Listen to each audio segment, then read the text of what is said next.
五月天相隔3年多再次重返東京嘅 Live House 舉行演唱會，有別於五月天一向嘅大場地大規模演出，呢場歌唱就同台下2500名歌迷近距離同親密得多。熒光幕仲一直打出歌詞嘅日本翻譯，等日本嘅五迷都可以完全投入。當然唔少得仲有大合唱啦。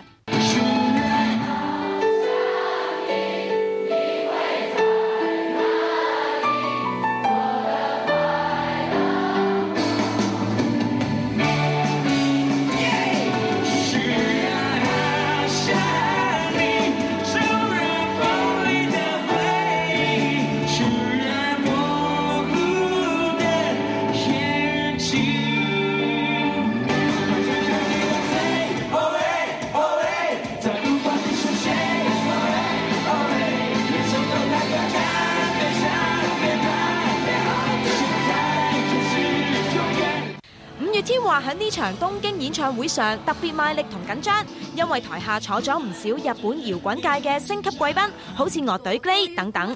各類的全部團員都有來，這樣子真的很難得。還有 FLAMPO 全部團員也都來了，對啊。然後還有壁紙的松本孝宏這樣子，對啊。然後其實真的很高興，第一次有那麼多就是好朋友都聚在一起這樣子，對啊。所以一方面就覺得很開心，然後一方面很緊張，對啊。等下慶功宴的時候呢，就要去好好的跟他們道個謝，這樣子。五月天仲下定決心，下次要征服埋日本嘅開 show 勝地武道館添。第63